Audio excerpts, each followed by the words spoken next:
I would love for somebody to explain to me how it's more risky to start your own company, to bet on you. Who cares about you more than you? No one.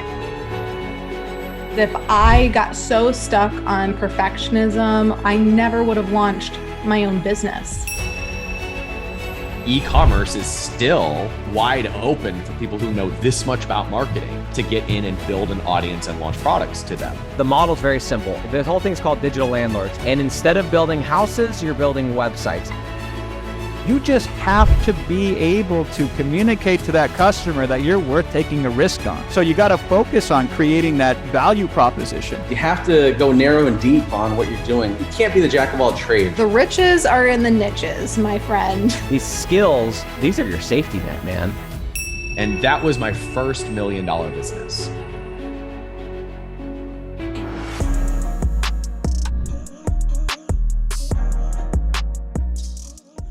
Grew up in a small town in Massachusetts.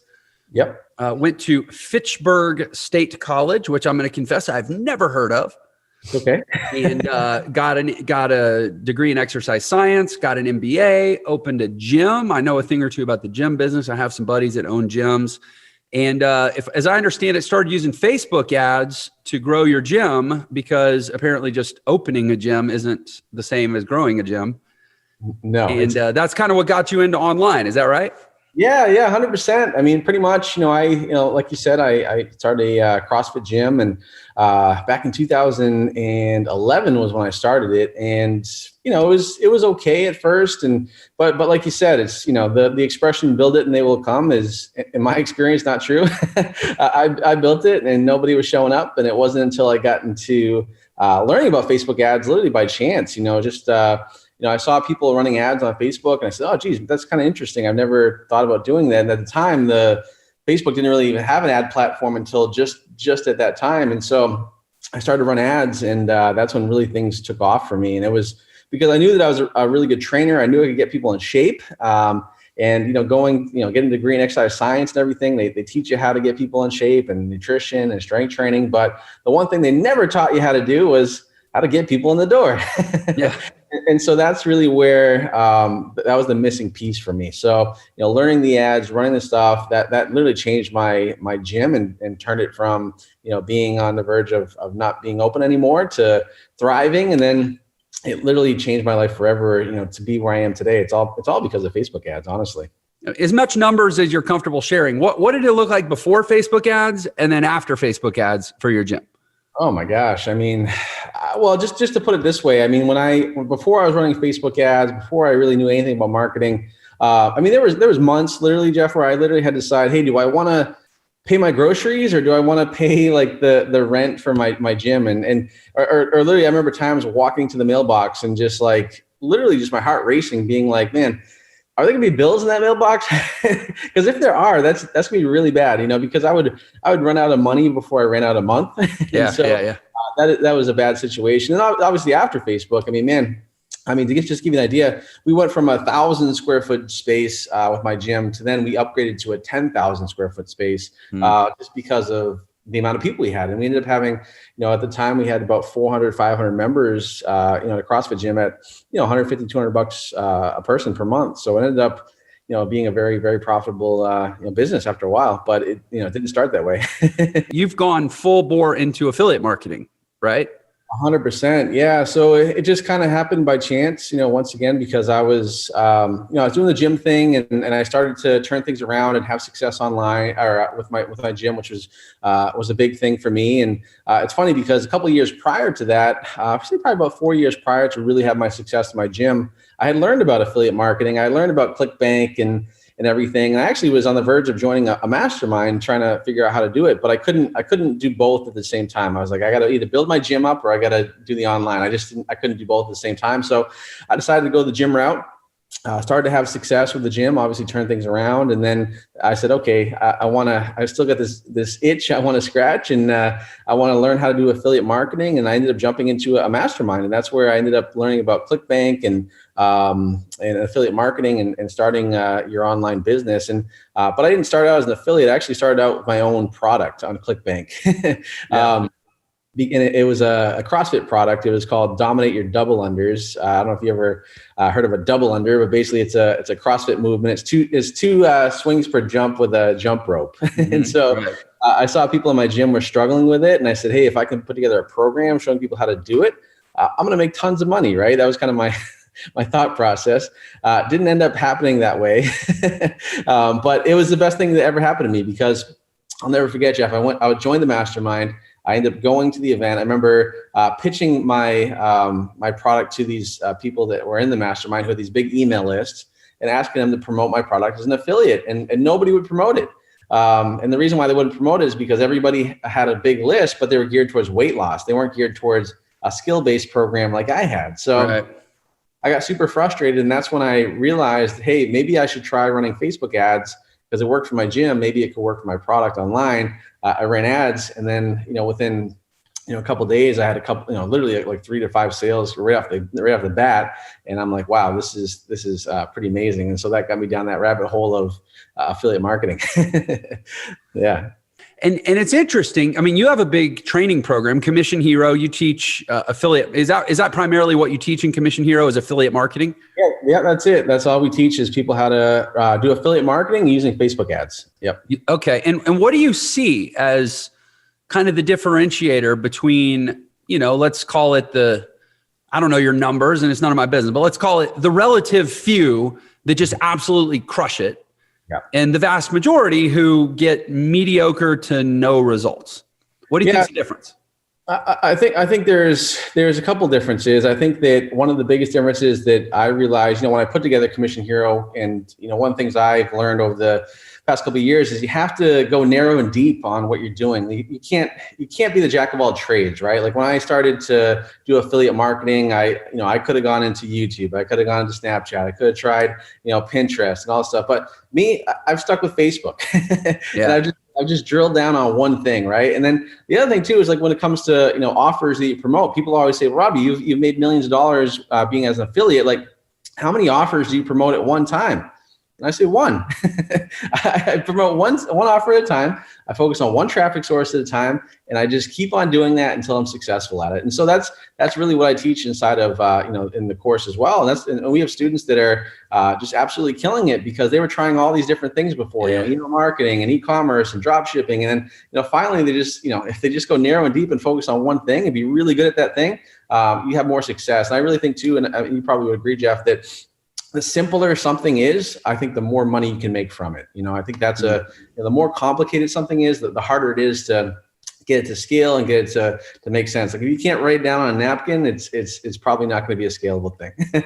So talk a little bit more about that in the context of what you do right now, running affiliate offers with Facebook ads. What does that really look like to be a specialist? Describe all the ways that getting narrow is, or that you get narrow in that context. Yeah, it's a great question. I think that, first of all, there's all these different ways you can have success with affiliate marketing, right? You can do email marketing, but that in itself has its own set of skills and own, learning curve and everything like that, like doing your emails, having the delivery open rates, all this stuff. Right? Then you have Facebook ads, right? Which is, getting your copy and your ad creatives to convert, getting people to click on your ads, and then having your landing page, which is typically, we do a quiz landing page, which is, 4 to 7 questions, which then leads people into the VSL, which is the offer. And, so that in itself takes some time to master, because you have to get your copy and creative dialed in. You have to get your landing page. You have to make sure everything's kind of congruent. So you're taking someone down the path to the VSL. It's like a whole thing. And if you're not going narrow and deep on that process, and you're trying to do that and try to do email marketing and then trying to do, organic SEO stuff, like, you can do very good at all those things, but you have to pick one of them and stick with it, and that's what I tell people inside of my my course, and anyone I talk to when it comes to wanting to learn how to do affiliate marketing or business in general. Like, I'll give you another example, Jeff. Like, you mentioned you had an agency. I also had a Facebook ad agency. So I used to run ads for a lot of people for a while, and 7-figure business, did very well and everything. But I was growing Commission Hero. Commission Hero was just getting started. And I'm like, man, I love doing this more. This is more exciting for me. This is what gets me up in the morning. And so, I made the decision that, hey, you know what? I'm going to stop my agency, my 7-figure agency, and I'm just going to go all in on Commission Hero, because, for me, I just realized like I want to go narrow and deep, and I want to grow this thing, and so I think it's super important that you have to, commit to something and just go with it and see it through to the finish line. I think that's so important. And a lot of people don't do that. A lot of people stop. A lot of people, a little bit of resistance, or they get a little bump in the road, or something like that. They give up, but you can't. You have to double down on success, and that's what it takes to make it a big win. You have to double down on what's working for you too. And I think that the other mistake I see people make is they start to have a little bit of success, or they start to get to that point, then they just decide to do something else. And it's like, no, like keep going towards it, like keep pushing, double down on it, and I think that's so important, because you have to, learn. Like this is the other thing I talk to students about too, Jeff, is like, and it kind of goes to your point where, people will say, well, Robby, like I want to create my own product. And I'm like, well, perfect. Like make a bunch of money in affiliate marketing and then do whatever you want. Like you have to really narrow and deep. And then that way, you have the resources, you have the income coming in, where then you can start to delegate and start to do other tasks. Like you said, like, you wouldn't have had all your channels if it was just you doing everything, right? So, but because you were successful, you focused on one thing, and because of that success, now you're able to delegate that out and then become multidimensional, which is important. So it's actually the opposite of what people think. Like you have to start narrow and deep, and then you go multidimensional. Yeah, it's so true. I mean, look, if you win a basketball game, don't go play baseball. Yes. If you win 3 NBA titles and MVPs and defensive players of the year, and your name's Michael Jordan, and you want to go play baseball, okay, great. You've earned the right to go play baseball without diminishing your accomplishments in basketball. Yeah. And even then, you're probably going to realize in a couple of years, you know what? I should go back to basketball because that was my thing, right? I mean, if Michael Jordan couldn't stick with a second thing, I promise none of us need to be getting spread too thin, right? How long did it take you from when you started affiliate marketing to get to where you were like, let's call it an elite level affiliate marketer, somebody that had the competence and the confidence to go spend $10,000, $20,000 a day and really know what you were doing? How long did that journey take? For me, I would say it was probably about a 2-year period, I would say. What? I thought success was guaranteed in 30 days on the internet. Come on, man. Yeah, that's what they say. But no, it's 2 years, and I was having success. I was making a couple $100 a day, which at the time I thought was amazing. And then, $1,000. Wow, that's pretty cool. And then it was like, then it kind of gradually went up from there. And then it got to the point where, the contest honestly pushed me, because, I'm a competitive person, and that definitely made me want to push even harder. But yeah, it was probably about 2 years to to really see that success. Prior to that, I mean, honestly, it was probably over a 5-year period, 5-6 year period of really starting the online business to getting where I am today. Which is not a long time. It really is not, but it definitely, when you look back, you're like, oh my God, it's amazing how much has changed. And it just, I love the saying, which is, people overestimate where they'll be in 1 year, but they underestimate where they'll be in 5 years. And I think that's 100% true, because it's hard to look 5 years down the road, right, and see where I am, and connect the dots. Because if you were to tell me like 5 years ago where I'd be where I am today, I'm like, how? I don't even know how you go on that road. But so it definitely takes time. And the thing is, like, you have to just do something every day. You have to be consistent every day. Like, I see a lot of people like just start and stop, and take 3 months off and then try it again. And it's like, you can't do that. It kind of reminds me of, like, I don't know if you ever, driving on the highway and you see all these people that, like, I see people going in the passing lane, then they go in the other lane, and then they go in this lane, and they're doing all this work, but I'm staying in one lane. I'm staying in one lane. I just got my foot down, and I end up being ahead of them, right? Even though they were working way harder than I was. It just stay in your lane, just keep going forward and stay consistent. That's the key.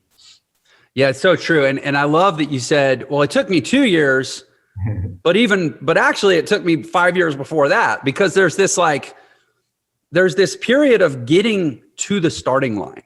Yeah. And I think that's what a lot of people don't realize is, from my vantage point, at least, I counsel a lot of new entry-level entrepreneurs, right? People that are making that pivot in their life. And you have to get ready to even begin. And that getting ready process is different for different people. If you've been a top sales guy at a company and you're used to working your own schedule, living off commissions, betting on yourself, taking risk, closing big deals. Like you might be already kind of there to be like, oh, I'm ready to be an entrepreneur. But, other people that have maybe been taking orders for 20 years, it might take them 4 years of therapy just to be ready to place an ad, Yeah. I think most of the issues people have are right up here. It's your entire mindset. It's having that maturity, having that mindset. Like, to have the success I have now and to be who I was 5 years ago, it just wouldn't happen. Like, right. who I was 5 years ago wouldn't be able to, comprehend, handle, and deal with where I am now. Like a lot of issues I have. When you run a business, you run into issues and setbacks and problems. And man, a lot of those things that I have now, if I had them 5 years ago, would have crushed me. Right. And it's like, but building those entrepreneurial muscles is important, because then you can handle more of that weight on your shoulders, which is important. And you have to. It takes time. Literally, that's one of the keys to success. You just got to takes time. Consistency over time. That's it. The law of the farm, right? Exactly. Cool. So let's talk then. Forgive me. Let's get into the deep end here on the marketing side. So. I know a lot of people who they say affiliate marketing, they see Facebook ads. That's two very powerful things. Makes sense to smash them together in their band. Yeah. No more Facebook account. What do you counsel people? What's your kind of method for doing affiliate marketing, whether it's on Facebook, YouTube, Google search? They all kind of have the same rules. They don't like replicated offers. So what do you teach people to do to make that secure? I tell them that when it comes to shutdowns, it's not a matter of if, it's a matter of when. And so you have to just know that and kind of be ready for it. And it's just part of the game. At the end of the day, and honestly, I talk about this with my students all the time. It's like, it doesn't matter if you have a compliant offer. It doesn't matter if you have a non-compliant offer. There's going to be a time where Facebook's going to shut you down. It's just, like if you go into any Facebook ad buyers group right now, everyone is just like, man, I got shut down. I run a dog training. It's very simple stuff. But for me, I think that you have to realize that, what we do with Facebook when it comes to, ad accounts or business managers, those are disposable assets. At the end of the day, it's, that's how you have to treat them. Everything I do is, I don't do any black hat stuff or anything crazy like that. But even not doing black hat stuff, you run into setbacks and things like that. And so, you can certainly not go that route, but for me, I've been shut down many times. I've had a lot of setbacks, and for me, it's well worth it when you're doing 7 figures and everything like that. And the other thing too is you got to be prepared. You can't just have one of something, right? You need to have more accounts, more stuff going on. It's just like when you're driving a car, right? You got 4 tires on your car, and eventually you're going to drive down the road and you're going to get a flat tire. You're going to hit a pothole, right? And then guess what? You don't stop driving for the rest of your life. No, you get a new tire on and you keep on going, So for me personally, that's kind of the mentality I've had. Because at the end of the day, if you can do it right and have a winning Facebook ad with a high converting offer, it literally can change your life forever. I just had a student in my course that in a 12-month period went from being $50,000 in debt to doing $2.4 million in sales in 12 months with affiliate marketing, with what we teach. And yes, he was shut down. Yes, he had some setbacks, but if you ask him, hey, was it worth it? Yeah, the answer is yes. Yeah, it's like going to the gym and saying, okay, you're going to work out really hard every day for 5 years, and you're not going to see 1 ounce of progress. You're just going to be pasty, fat, gross. Nothing's going to move until the end of the 5th year, and you're going to wake up that morning, and you're going to, look like. Who's a fit guy? Arnold Schwarzenegger. Or maybe you don't want to be that big. Whatever. You're going to look like Brad Pitt in Fight Club. But it's going to take 5 years, and you're not going to see any progress. But at the end of the 5th year, you're going to look like Brad Pitt in Fight Club. Would you go to the gym? Of course you would. Yeah. Right? Of course you would. And I think that obviously, I think it's a foregone conclusion. You teach people to put some kind of a bridge page or that create their own proprietary tripwire offer, something in front of the affiliate offer to promote on Facebook, so they're not running the affiliate offer directly on Facebook, right?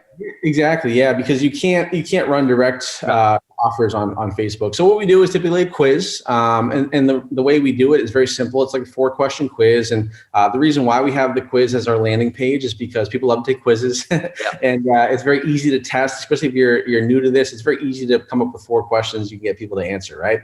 And then the other reason why is because we don't sell from the actual ad itself. The purpose of the ad is to create curiosity and to get you to stop scrolling. We never sell from the ad, because nobody goes on to Facebook in the morning and says, I'm going to go buy something. I'm going to go on Facebook to buy it, right? But people buy stuff on Facebook. So we do that, send them to the quiz, and by sending them to the landing page, honestly, it's way better than sending them direct to an offer, because it's not as abrupt. And by going to that quiz and taking those 4 questions, by the time you take the 4 questions, you've already forgotten that you came from Facebook. So now you're more focused. And now when you go to the offer, and once again, the landing page doesn't sell, you go to the offer does all the selling, which is why it's called the video sales letter. Right. Does the selling for you. That's what we do. It's really that boils down just to that. Yeah. With this idea of creating a bridge offer, creating a quiz, and maybe a quiz doesn't deal with this so much, because a quiz is pretty innocuous, right? But my experience is a lot of people, you mentioned imposter syndrome. They kind of bump up against it as soon as it's time to like create their own piece of the funnel. It's like they're comfortable placing ads, they're comfortable promoting, pre-existing offers, but then like that little creative piece in between, they're like, they freak out, because like, well, who am I to create a piece of this flow that was, otherwise built by experts? How do you, in general, and maybe the broader question within your whole community, how much do you work on helping people overcome that imposter syndrome? Because I know it's crippling in my world. Yeah, for sure. I mean, quite a bit. I mean, one of the things we do, obviously we help them out quite a bit because we give them a lot of landing pages. Right, cool. But as far as, teaching is, and one of the things I teach my students that I think is the opposite of what most people teach is, they'll start with most people will teach like the Facebook ad side of things first, where I'm like, hey, the most important thing you can do when it comes to an offer is watch the VSL, take notes, build out your avatar. Who are they trying to advertise to? Who are they trying to reach? How old is that person? Where do they live? Like, are they married? Are they single? Like, build all that out and have that huge list, which you're building your avatar, then work backwards, then go to your landing page. Okay, cool. Now I'm going to build up my landing page based on that person that I just created with this avatar, right? Then the next step is go ahead and do your ads, right? Because when you do that, everything is going to be congruent because you work backwards, as opposed to coming up with your ad copy first and then being like, all right, this is what I'm going to do for my landing page. And then, but then like an afterthought is the offer where do the opposite. And that makes a huge difference, because a lot of people make the mistake of trying to advertise based on how they would buy. And you can't do that, because I'm not a 40-year-old woman. I'm not a 50-year-old woman. So I'm going to buy very differently than somebody that's going to purchase that product. So you have to work backwards. Yeah. Yeah. For anybody listening that's not familiar with the avatar concept, it basically means kind of like an idealized person to represent your audience. So like you could say, well, I sell sporting goods. So my avatar, his name is Phil. He's a 38-year-old weekend warrior, golfer and basketball player. He makes between $60,000 and $90,000 a year. And it gives you a specific point of reference to angle all your marketing to Phil, knowing that it's going to obviously reach, Phil's not even a real person. It's going to reach a lot of people, but it's just easier. It's like right now, it's a lot easier to have a conversation with one person than with everyone that could be listening, because that doesn't even mean anything, right? Exactly. So that's the avatar concept we talk about. So what would you say is, for people that are maybe looking at like, is affiliate marketing a thing that I should entertain? We hear about the Robby Blanchards of the world, who, and I can name some other names that like people that make just ridiculous amounts of money affiliate marketing, but that's not the norm. What would you say is a normal, positive outcome for somebody who's serious and stays committed for, frankly, for years, because that's often what it takes, but somebody who eventually becomes a full-time professional affiliate marketer? What would you say is like a, standard outcome for them income-wise? Yeah, I mean, I'm glad you asked that, because just recently I was actually at the ClickBank headquarters, and what I did was I asked them, I said, hey, listen, like, here's a sample size of 1,500 students that are in my course. Like, how much have they made over the past year and so? And so they took that sample size of 1,500 people, and it was crazy. I mean, the average student made $26,000 in 2020, and then overall, it was like $22 million they generated. So that would be probably a more conservative, an extra 26 grand in your pocket per year is not too bad. Obviously you can make way more than that, but I think, but the key is you have to, as I tell my students, slow is fast, right? And direction is more important than speed. So you have to really make sure you take your time, build up, understand the concepts, don't make the silly mistakes, and build that foundation first. Because when you build that foundation first and understand everything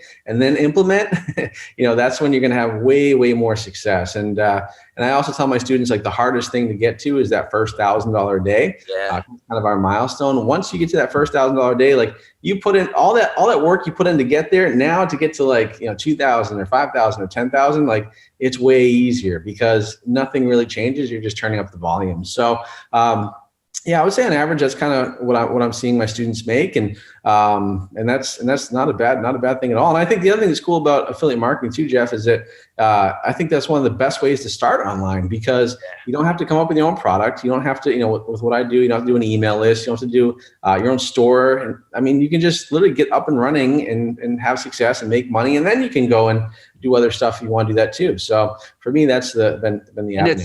It's kind of the inversion of what you started off by talking about, which is most businesses, your gym business, where you learn all this exercise stuff, but you never learn about lead generation and customer conversions. Affiliate marketing is the inversion of that, where all you have to focus on is lead generation and engineering the offer, really properly setting the offer up so it'll convert. And then everything else is taken care of by the offer creator, right? And that's what I totally agree with you. I think affiliate marketing, in fact, in our company, we sometimes flirt this line between calling it affiliate marketing and really just kind of calling it digital marketing foundation. Yeah. Because that's what it is. It's offers, it's funnels, it's ads, it's targeting, it's conversion science, and it's not getting lost in the weeds of actually building out a business. Yeah. So no, I'm glad you said that. You were a nurse. Mm-hmm. What happened there? Because you're not a nurse anymore. I'm not. I mean, I still have my license, keep that up to date. Lord knows I don't want to go take that test again. So we just keep paying the money to, keep that active. But I really have no intentions of going back and doing that. Really, it was a lot of FOMO.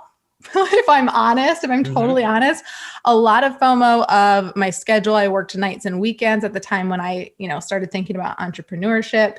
My friends were I was in Chicago at the time. So they were grilling out and going out on Lake Michigan on a boat. And I was like, great, I have to work tonight. This stinks. And low man on the totem pole. So, requesting vacation. And if you hadn't been there for 30 years, like everyone else, then you didn't get approved. So it was just a lot of really wanting schedule flexibility. And then I'll be completely honest, I wanted to make a lot more money. I didn't really know what I wanted to do when I went to college. I got my entrepreneurial spirit from my father, but he wasn't, he was a pharmacist. So it was I didn't really have someone that's you can do this. And I didn't really think about it. So I just went to school to be a nurse. And then, after college, we then figure out who the heck we are and what we want to do and be, and realize that we went to school for something that doesn't have the lifestyle that we actually really want. Right. Right. So that was just what, fueled my fire to kind of dive into some things. And I explored and failed and explored some more and failed some more and kept exploring. And here we are. Where did you look? Where did you go? What was your first step? My natural path was what I knew about and what I was interested in at that time. So I was a nurse. I liked helping people, but I really liked helping people stay out of the hospital rather than just slapping a Band-Aid on and sending them home. So preventative health was a huge passion of mine. And so I started exploring avenues in that and got trained in a muscle testing technique to help with preventative health. Got into all natural supplements and oils and all of those things. And so I dabbled in various different things, found myself in network marketing after I said I would never do this as a business. And then I was like, oh my gosh, I love these products. Everyone needs these. So found myself in that and saw, oh my gosh, I could make what? Like, really? And I was like signing people up for my toilet seat or like out at lunch. And I was like, okay, cool. So, I was open to exploring different things. So explored that, built, a successful business, able to leave my nursing job, which was my goal in the beginning. And I've always just been open to the doors that open, and taking an opportunity when I see it, or creating one if I want there to be one. So in that process of my network marketing journey, saw a need in the space in my company for resources, business training, because I realized I actually loved training the business side even more than the health product side. So when I had people that were like, yeah, I want to do this business, I was like, yes, this is my jam. I love this. So built a business off of that and started my own membership site, brought my sister in to help with all the things I wasn't good at. And one of my sisters, and, that's now a multi-million-dollar business. Now I've got my coaching brand, which now I help other people like me who were, on the path to figuring out what exactly they're going to be the master at. It's interesting you mentioned MLM. Talk about an industry with a horrible success rate. I mean, it's really low. And so I want to ask, like, what did you do? You say you're signing people up on the toilet. Most people can't sign people up. They go to a party with 500 people. They can't sign somebody up. You got them coming to you in the bathroom. Okay, well, let's be honest. The reason why I was in the bathroom was because I was hiding from my child at the time. That was the only place I could get on my phone and text someone back. Right. Sales, it's something that I realized I had a skill in, but also I wasn't afraid that this was a sales thing. And the reason why why the success rate in MLM is so low is, one, because anyone can do it. Yeah. Like the cost barrier is so low that everyone tries it.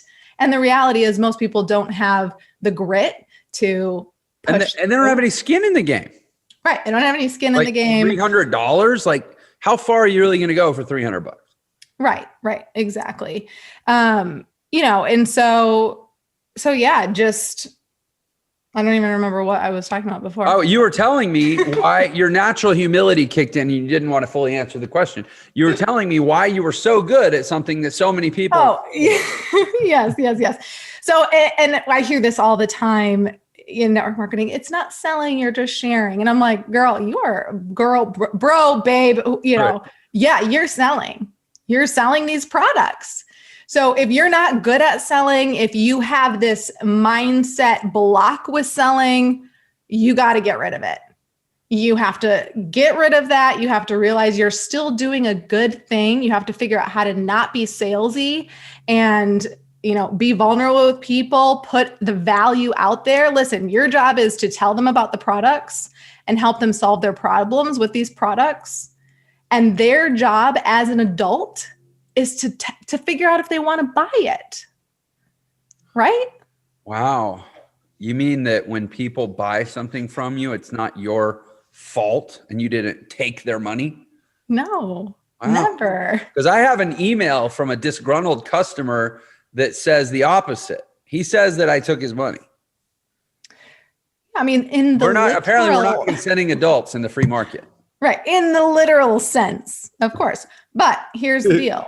You shared what you had to share, and it was their choice to open up their wallet and spend their money. And yep, you're going to get disgruntled people that send these emails and do disputes to their banks saying they didn't approve this. How did you get my card? Right. My card expired. How did you get my card? You stole my card. No, this is technology and the software updates. And if you don't cancel, it continues to charge you. Yeah. You'll learn a lot from your support inbox for sure. Love my people. Yeah.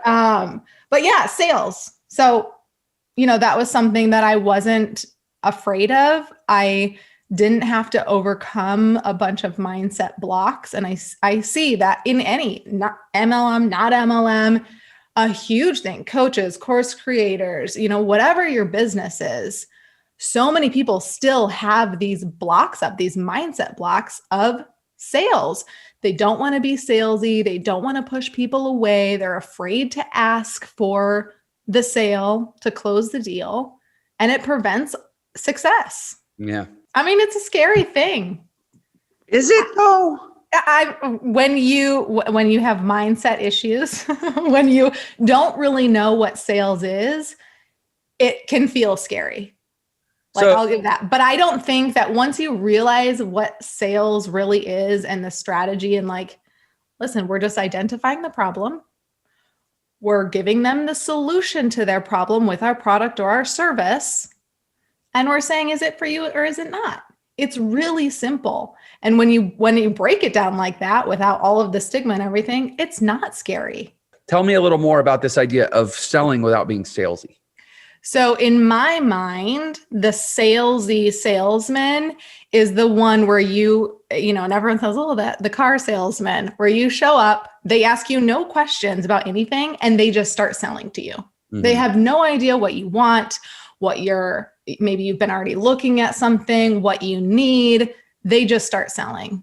And they're talking about something that you have no interest in. You're like, they're trying to sell you this sports car, and you're a mom or a dad with 4 kids, you got to get a van, right? And you're like, okay, stop. You don't even want to get to know me to sell me what I really want or need. I don't want the minivan, but I don't have a minivan. So that's salesy, right? So not being salesy is really genuinely caring about someone and what they want and what they need. People buy what they want, not necessarily what they need. Mm-hmm. So caring about what they want, asking questions to learn more about what they want, and then figuring out if you have the solution for them. And if you do, you present that in an offer, and then they buy or they don't buy. What do you do? How do you help people push through this fear? Do you have to help them want it more, want the outcome more? Or is it more like therapy where it's just tackling the fear head on? Yeah, I think it's more of a mindset thing. So I know that they want it. They wouldn't be paying me so much money if they didn't want it. So it's okay, what is the block here? And how are we going to move past this? Because it's really affecting your monetary goal that you have, right. So working through that and just having them kind of work backwards. Why is this an issue? Can you think of a time where you got super jaded and were oh my God, I never want to do that again. Let's talk through that. What would happen if someone said no to you? I love the and then what game for anything. Ooh. Where they're super scared about something. It's okay, so you're doing a stage presentation, in front of thousands of people. What are you scared about? That I'm going to forget my words. Okay, well then what? Then I'll just start talking about something else. Okay, and then what? And people will hate it. Okay, and then what? And at the end of that, you could go down as negative a path as you want. At the end of the day, you're still alive. You're still standing. Right. Right. And you can learn from it and move forward. So the and then what game, is always good to play. But also just figuring out what their mindset is around sales. And maybe they just really don't understand it. And they don't know what sales is and means. They think that it's stealing money from people's wallets, giving them something they don't want. That's in their head about sales. And it's no, you're adding value to to that person's life. You're giving them something that they want and that they need. You're going to improve their life from that. So let's shift your mindset and just attach sales to helping people. Because the more sales that you have, the more you're helping people. Before you were a seasoned, savvy business person, you were a nurse. Mm-hmm. How did you get good at business? I mean, you said you didn't have the natural sales resistance, but there's a lot more to it than just being able to mm-hmm. sell. So what was your sequence of getting good at this? A couple things. One, a growth mindset. So always wanting to grow, always wanting to get better. I've sought out coaches. I myself pay for coaches, various things, mindset coaches, business coaches. I spent time watching videos, listening to shows like this, learning as much as I could.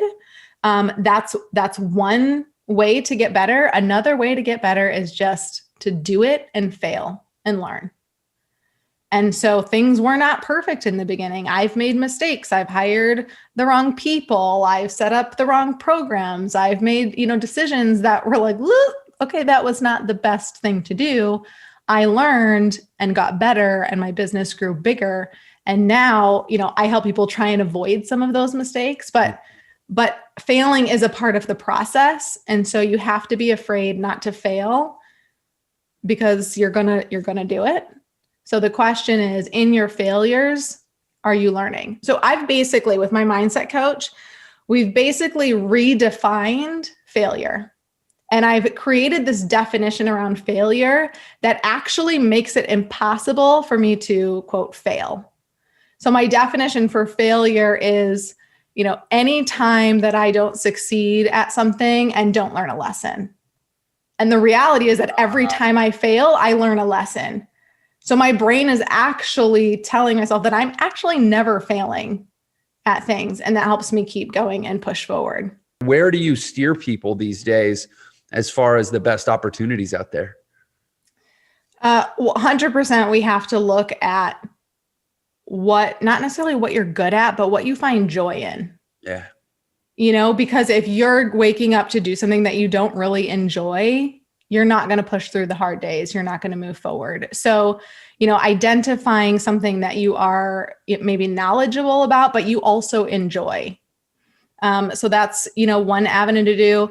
My whole thing is I'm all about working less and enjoying and earning more. So the people that come to me for coaching, they want to scale back their working hours or make sure that their working hours are doing the stuff that they love. Right. So it's helping them figure out what would you enjoy doing? And how can we scale that? And right now, I think digital products are amazing. There's a high profit margin in that. And that's what I know. And so that's definitely who I tend to attract, people that want to, create courses, membership sites, take the knowledge that they have. So it's interesting. My private clients tend to be people who've been successful in what they're doing, but then want to pivot and add this digital product component to it. Mm-hmm. So someone who wants to add a membership or a digital course so that they can get away from maybe even private one-on-one stuff and go online and share with the masses, because that's just a way to work smarter. Well, I'm curious where how you, not so much what do you have them do, but what's your strategy to help them not do what most people do online, which is, in the absence of a great coach, they go down the rabbit hole and they chase all the shiny objects and they end up spending hundreds of hours getting nothing done. Yeah. Yeah. Strategy first and foremost, building a business with purpose and intention. So being insanely intentional about everything that you're doing is something that I think a lot of people miss the boat on. They're just doing all the things to try and do all the things and get somewhere. And there's no intention behind it. So with what you're putting out right now, have you looked far enough ahead to where you want to be 5 years, 10 years, to where there's intention and purpose behind what you're doing now to fuel what you plan to be doing in the future? Most people don't even think about that kind of stuff. So, with my private clients, I always, and I really don't take very many private clients because I don't like to trade money for time. So I love let's do a course and you can take the course and, masterminds, lots of people, whatever. But with my private clients, we sit down and we do, a goals, session with their product suite. And we look at, all right, in a year, what do you want to do? What does your product suite look like now? What's the journey that you're taking your clients on? Do we need to fill any of the holes? And at the end of the year, what do you want to have created? And then that causes a ton of overwhelm because they're I have all these ideas and there's so much that I want to do. And so we zoom out and then we zoom back in and we say, knowing what we know now and where you want to be at the end of the year. And you can even do this, 5 years and go back to a year. And then we zoom back in and we say, what's that first thing that you need to start doing to start the domino effect, to lay those dominoes down so that at the end of the year, you're there. And it was, it's not effortless, but it feels effortless, right? It just kind of tees everything up to move forward. So one of the things that I always hear you say, I think it's actually how you close out your podcast, is you say, done is better than perfect. Mm-hmm. I just want to say, I mostly just wanted to say that because it's when I think of you, that rings in my ears and I'm like, yes, because when we talk about the rabbit hole, we talk about the shiny object syndrome that so many people go down. To me, that characterizes that as much as anything, is that they do all this stuff and they never finish anything. Mm-hmm. So I assume that's a big part of what you're doing. When you talk about working backwards and tripping the dominoes, it's like, what do you need to finish so you can get to the next thing that ultimately leads you to the big thing? Yeah, it's literally the main thing that has helped me be so successful. Because if I got so stuck on perfectionism, on, is this going to be good enough and all of that, I never would have launched my own business. And so many people are stuck in that. And I still, I'm guilty of still finding myself wanting it to be really good. Oh my gosh, now I'm multi-seven figure. I have this persona to hold up. And then I have to be wait a minute, Krissy, what do you tell all of your people out there? Done is better than perfect. Get it out there, see what the market's going to say about it. You can go back and make tweaks and modify it, but you're never going to take that next step forward and do the thing you want to do if you are just trying to be a perfectionist and and comparing yourself to everyone else and trying to do it better. Just do it. Just get it done to the point where you can, have a buy button on it and just put it out there. And then go back and make the changes that you want based on the feedback that you get. First of all, talk about, I know that you have your podcast business, you have your coaching business, but you have a really, really thriving membership business. It's training focused. Talk a little bit about that, if you would. Yeah. So the riches are in the niches, my friend. I don't know if anyone listening to this would be someone that would even buy this or be a member. And that's okay. Because I do say, when you speak to everyone, you speak to no one. So the joy in this is that I knew exactly who my ideal client was. I knew what they wanted and they also needed it. And so started this business. So here it is. It's for those that are building their young living network marketing business. So super niche, not even network marketing in general. It's one company inside network marketing. That's how niche we are. But we saw this need for marketing material in a, more structured, fun way. And then business coaching to go along with that, because most people that get started in network marketing have no idea about business at all. So, we provide that for them. And so we've just been able to grow that to over 6,000 paying, members. That's not even how many we've had over time, or the people that we serve with our free account and all of that. And the really cool piece is that we've done, multiple seven figures in under 3 years. We're over 3 years now, but we did that in under 3 years with a product that started at $4.95. So what I love about that is that you don't have to be selling a high ticket $1,000, $2,000 program or product to make a lot of money, right? You can either, your strategy can either be, it's so cheap, we have the masses, or it's expensive and we have less people, but you can get to $1 million the same way. Right. So really, again, the strategy and intention behind it, making sure that it's priced right for your market. Who's your ideal client? How much do they spend? What will they spend? What are other people paying for this type of thing? So really getting to know your audience.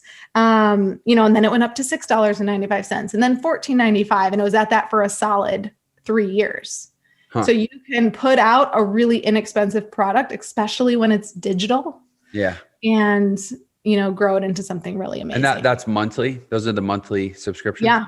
Monthly. Yeah. And so annual, you save 3 months, when you do annual, so it's even less at that. Now, before, when people would sign up, they would just get content they would get like a handful of content we had made before, and then they would start getting the new content we released every month. So that was our strategy for getting people to stay on.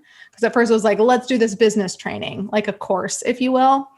And I was like, I really want membership subscription model. That was the network marketing background in my mind. Right. How can we create reoccurring revenue from customers that we've, that trust us now? So I was like, what can we do? Okay, we have to have something that is new every single month that gets them to want to stick around.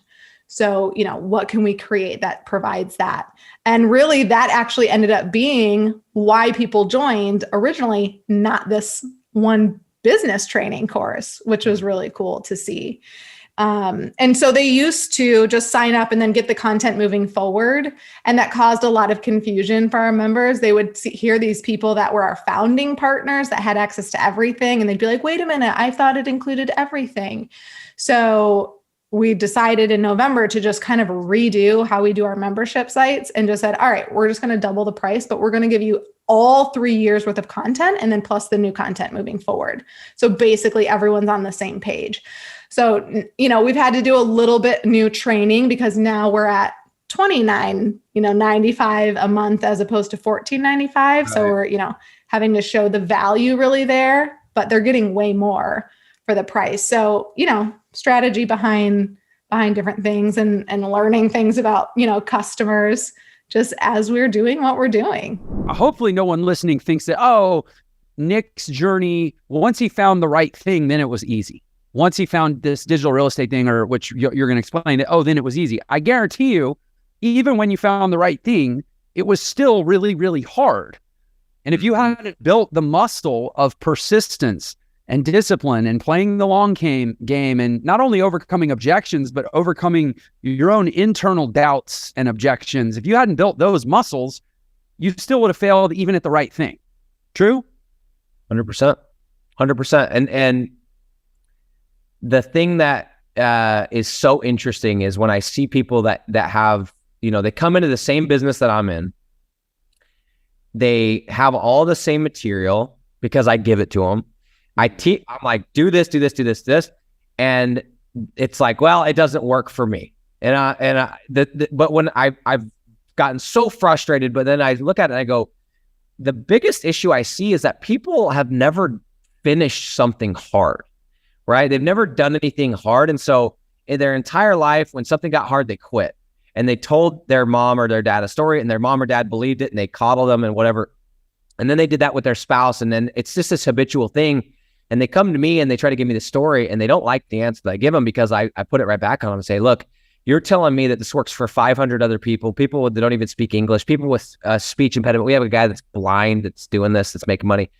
And but it doesn't work for you. And I get so frustrated. They're like, and then the fireworks come. But I think it's because people don't know or haven't built that muscle of sticking to something and just finishing it. And until you build that muscle, you will continue to do that same pattern with everything in life. I would love for somebody to explain to me how it's more risky to start your own company, to bet on you. Who cares about you more than you? No one.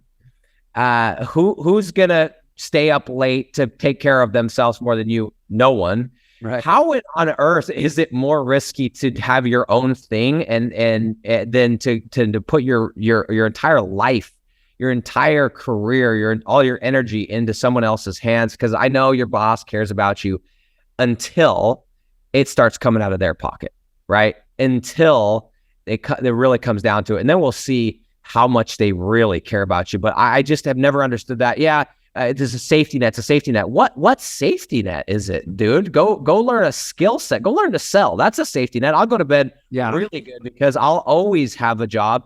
I'm sure if this whole business burned to ashes, I could hit you up and say, Jeff, I would love to work on commission. Would you give me a job? You say, dude, if you got 20 guys behind you, I got jobs for all of you. Dude, I got a 400,000 give or take dollar a year job. I will put you in right now when you make that phone call. So I'm saying, right? And it's commission only, and you'd kill it. Yeah, instantly. And the people, and you and I have mutual friends that are just like me, that unfortunately those are the people that you'll never get because they see like, well, I'm going to go do my own thing. But the point is, not to beat a dead horse, I think we're getting to a point now where it's talked about enough. I hope people are finally realizing, I don't know what recession we're on, but what I don't know if there is, I don't even watch the news, but that's not a good strategy. So let's bet on ourselves and let's build something that will actually support us, our dreams, our family, and beyond. Tell me how it works, man. So I call it digital drug dealing. That's just my catchy little Instagram handle. Which works, by the way. I'll give you props. I mean, it's like, and I want to actually talk about the marketing mindset behind it, but you made a decision to double down on, like you say, I think I saw you talk about it's a polarizing way to talk about it. And then also just how frank you are and forthright about money is also polarizing. So you made that decision. Sorry, keep walking me through it, but I do want to talk about the marketing thought behind it. Totally. Too. The only reason I didn't call my business, because we call it digital landlords, is actually the community and the program and everything. But digital drug dealing is kind of like what I really like the name of. And the only reason I didn't is I was worried about ads, which rightfully so, and SEO and everything. So my guy was like, look, I love it too, but we gotta just use it for the Instagram handle. And I'm like, okay, fine. Reason I call it digital drug dealing is because I've watched enough of these drug shows. I'm one of those like guys. I love watching those shows to calm myself down at night. Isn't it funny how it works? Saw that meme. It's like, oh, I had to watch a murder show to calm down. That's how I am. You're talking like Narcos and shows. Oh, like dude, that's so good, man. That's how I go to sleep. But the margins in these businesses are so high, right? Like they're ridiculous. That's why they're doing all this crazy stuff. So the margins in this business are very, very high, and that's why we do it. So the reason I call it this is the model is very simple. The whole thing is called digital drug dealing. The whole thing is called digital landlords. Imagine, what is a landlord? If I asked you that, you'd say, okay, it's somebody who owns properties and manages tenants of these properties because they own them, right? Yeah, that's all it is, but it's online. And instead of building houses, you're building websites. And instead of putting in homeowner or tenants, random people, you're putting in business owners. What we do is we pick local niches like concrete, tree service, spray foam, home service niches. We go into tier 2, tier 3 cities like St. George. I've made a lot of money in St. George doing this. We build these websites. We match them with local contractors. As they rank on Google, phone calls start to come in, and we just forward the calls from the website to the contractor, and the contractor has their credit card on file with us on our Stripe account every month, and we take our hands off the wheel. They get the leads, we get the cut every month or every week, however we structure it, and it's done. And you do it again and again and again. So you're building, imagine you're a landlord of these little miniature, imagine you're building like little townhomes or little single family homes all over the place, all over the internet. And you're putting tenants in them, and they're renting. And that piece I talked about earlier of control. Now, when Bill calls me and says, "Hey, Nick, I don't want your leads," I'm like, "No problem, man. Just so you know, I'm sending these to Jack, right?" And he's like, "Oh, damn, dude, Jack's my competitor, right?" And all I do is I go into my call tracking, I switch the number. 2 seconds later, they're going to Jack. See ya, Bill. Literally no work done. I own the asset. I control.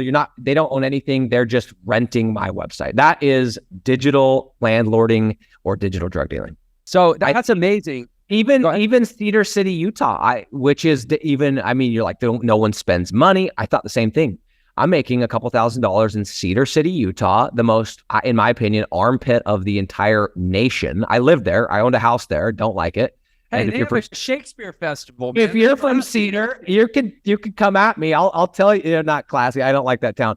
I'm making money in that city. So yeah, it's everyone always says that. Is it saturated? It's gonna get saturated.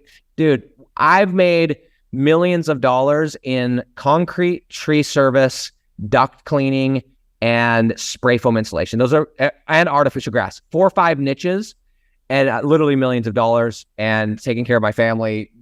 Built my empire on those niches in a couple cities. The other cool thing about this, about having a skill set of marketing, right? Or there's tons of digital skills, but one thing that I didn't really see coming is now that I know how to get leads, which is the lifeblood of business, and I know how to rank a website. I'm here in Africa. I'm sitting down with legitimate business owners, and I'm looking at a deal right now where I just made a proposal for a significant chunk of equity in this company. Yeah. This company is doing multiple 7 figures in West Africa. They've raised $30 million in funding.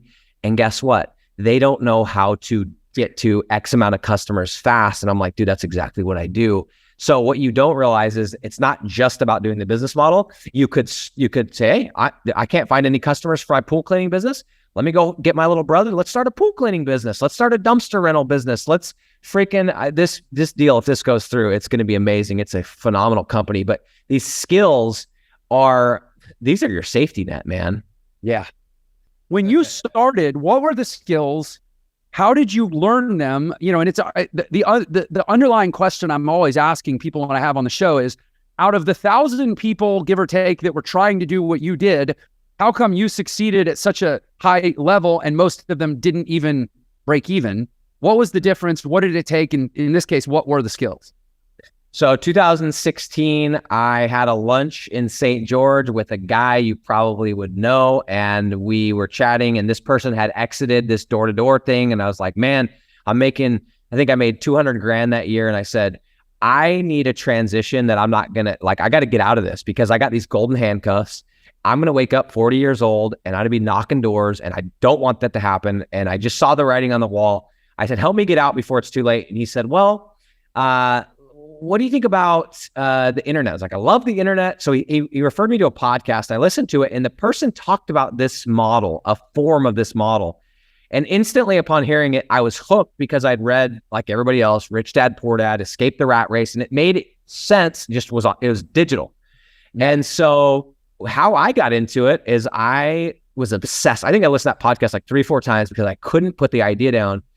And I was like, well, I don't even know where to start. And so I found out the person, I did some research. I was like, who's teaching it? I bought a program.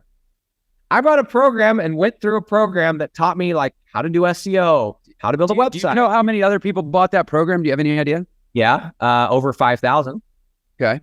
And how many of them have gone on to do what you've done? I know without a shadow of a doubt, I'm the top person that's come out of that program. To answer your question, it's all about, because I didn't say, if it works, I said, I'll do it till it works. That's it. Yeah. So this is to illustrate a commonality here, not a one-upsmanship. It's no, you're good. And honestly, if Nick and I decided to play the one-up game, like we'd have a lot of fun doing it, and ultimately we would just respect whoever won. No, dude, I think your Porsche would whoop my G-Wagon's ass. Let's be honest. Well, yeah, but that doesn't mean my wife wouldn't rather ride in your G-Wagon than my Porsche. But okay, that's something. Okay. Yeah, well, I guess maybe who's driving has something to do with it. I know what you mean. I'd like to believe, but anyway, the reason I went down this self-indulgent road here is because when I got started online, kind of the same thing, only it was earlier. I was 2008, late 2008, 2009. I was in a bunch of debt. I found this community that was teaching this set of skills, which at that time was called high-ticket affiliate marketing. It was basically affiliate marketing specifically focused on products that could pay $1,000 commission or more per sale, which is different from most affiliate marketing. But anyway, that was the business model. I later, after a couple of years of being one of the top 3 to 5 producers in that community, I later got a job. I say a job. I've never had a job. I got a role as a consulting role to be like a fractional executive with that company. So I actually got to see in their database, they had over 40,000 students. And in 6 months, I was number 3. And the vast majority out of 40,000, I'll bet you 39,500 literally they never reported a dollar of profit. And it was a self-reporting thing, whereas you got your commissions in, you would show, and they had a leaderboard and they would publish it. 99 point whatever percent of those people literally never made a dime. And yet within 6 months, I was doing between 40 and 70 grand a month. And it's the same damn thing you're talking about, bro. I was going to do it until I burned my boats. I was willing to go down in a blaze of glory. I wasn't going to fail. The only way I was going to fail is if I died. I've heard this quote. I don't remember who said it, but there was something along the lines of, do not fear the work that has no end, right? Be in it, even if you know it's going to be. Treat it like today's the last day, but be ready for it to take forever. And if you have that mentality, it's no problem. Love the process. Exactly. The man who loves to walk will walk further than the man who's walking somewhere. True facts. My guess too is in that program, you were probably eclipsed, maybe not, but I would guess you probably made far more money than the people that started that program. Am I wrong? I would say now.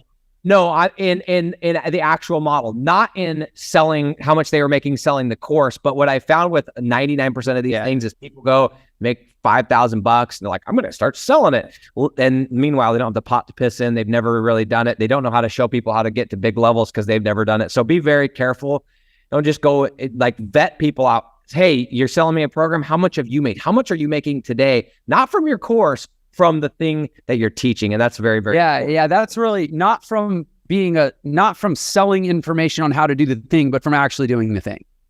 And I'll also say this, that's interesting. You make that distinction. So when I started Entre, I had made top line. I don't know, I'm not here to beat my chest. It was like several 8 figures. It was a good number of 8 figures top line total life revenue. And obviously there's a profit margin of that was enough that I had a really good life, right? Then I started Entre, and Entre's exploded. We're like one of the largest education platforms on the internet. And frankly, I've made more damn money now from Entre than I ever did from doing the stuff that qualified me to start Entre. But which is, so I would actually fail that test but I've used the skills from doing that stuff as a big part of why Entre's been so successful. So it's in a way, I'm still doing it again. Even as I'm teaching, I'm still building and growing a business. But also there's a difference. There's a difference because you have done it once. There were real results before there was teaching how I got those results. Yeah. And my only reason for saying that is there's a lot of frustration because you see people, they learn it. Like it's bananas and they're like, well, now I'm teaching. It's like, dude, you've never even made $10,000 in this. So just be wary and ask the tough questions and make sure that the people that are leading you, because that's the thing that I dealt with. That I got into this first program, and this whole time I was like, man, I wonder how much they're making. I wonder how much they made in their heyday. And I found out that I had been making 3-4 times what the person that started the program had made for years. And I'm like, well, where do I go now? Because I can't ask them. So just be careful. I used to have an ebook called The Millionaire Shortcut. And all the ads were, let me show you the fastest way to become a millionaire. Download my ebook, The Millionaire Shortcut. And we ran that offer for like 2 years and it was amazing. It converted like crazy. But I felt at a certain point like it was creating an ambiance around my brand and my place in the market and the conversations that I really wanted to represent and be known for that weren't congruent with where I was trying to go. And we've completely shifted it. But frankly, it's a hell of a lot harder now that we don't lead with making money. And so I'm curious, and there's no value judgment in anything that I just said, but I'm curious, like, how do you think about that? And frankly, and more, how does the market seem to respond to it? Do you feel like you set yourself up for more hate, maybe more attacks? Maybe that's part of the point. But like, why did you pick that especially hyper-focused money angle? And let me unpack that by saying the thing that everybody else is obsessed with too, but they really, really hate when people hold it up in front of their face and remind them how obsessed with it they are. Oh, I love this conversation. It literally comes down to like, I think at the end of the day, there's certain things that we all like, there's certain things that we all want, there's certain things that we don't want to talk about, there's certain things that are taboo. And it's to me, it's like, it's very much who I am. And so it was natural because like my branding and my marketing and everything, like even my intro, you heard it, right? The thing that you said at the beginning, it's like absolutely, completely, and voraciously money obsessed. Totally. And dude, I hate when people like, money's not everything. It's like, well, I know who doesn't have any. Yeah. You do. You don't. So frankly, I've never really thought or noticed. If people are talking, it's like, if they're talking, great. I mean, it's very simple, right? We live in the attention economy. This isn't a new conversation. Attention equals dollars. If you can get attention, you can convert it into money. And it's such a noisy world that coming in with the same angle as everybody else, it's not going to work. And so, yeah, that's going to get you a little bit of pushback. I get some hilarious comments on my TikToks, people trying to call you out. But at the end of the day, it's like, dude, I don't care. You're not the one that's paying for my life. So I go at it full steam. And by the way, I got some stuff coming that you've seen nothing. I'm going to be so aggressive on this. It's probably going to be over the top, but if it's not already, but it's just who I am. How does it affect you in the algorithms? Do you get, because like, gosh, we live in such a like crowdsourced emotional world where basically Facebook will give its users the right to upvote or downvote whether or not ads should be allowed to run or what they cost to run. And if you agitate enough people, they'll literally say, don't show me this ad, don't show me this ad, don't show me this ad. This guy's an asshole. This guy's like Gordon Gekko. And then now your ad cost is doubled or you can't reach people. Like, have you bumped up against any of that? So, well, I haven't yet, but that's because we don't run any ads. By the way, and I'm saying this as somebody that runs a crap load of ads, great positive indicator of the quality of your program that it's growing like it is without having to run ads. And by the way, I'm not talking against it. We will run ads. But the reason that we have not run ads, our program, it's not, we're not selling a $400 or $99 Tylo. I don't know what his thing is, but we're selling this is what gets me so frustrated is like, if you went to start a Jimmy John's, how much would it cost you? What, minimum $500,000? Yeah. Having the bank. I actually considered starting at Jimmy John's at one point and I didn't because I couldn't get the loan. It's a lot of money, right? You want to start McDonald's, $1.2 million liquid cash. Now you say you want to start a business, you want to change your life, you want to get out of debt, you want to take care of your mom, you want to buy your dad a Rolex, and you don't want to spend any money. That's the problem. So anyway, long story short is I don't feel like our systems and funnels, we're getting enough organically where we're not, I mean, we can handle more. I'm not trying to pretend like we're so swamped but I'm not to the point where we need to run ads, and I want to make sure everything is just buttoned up perfectly. And I want to make sure that I'm providing such a service that when we do start running ads, it just takes off. So I believe the best thing you could do for your marketing is get your clients results. That's the best marketing you can do. So you just probed into something I want to state sort of for the record, and then we can dig into a little bit. You're like, I want to provide such a service. Now, this is coming from a person who is absolutely, completely, and voraciously money obsessed.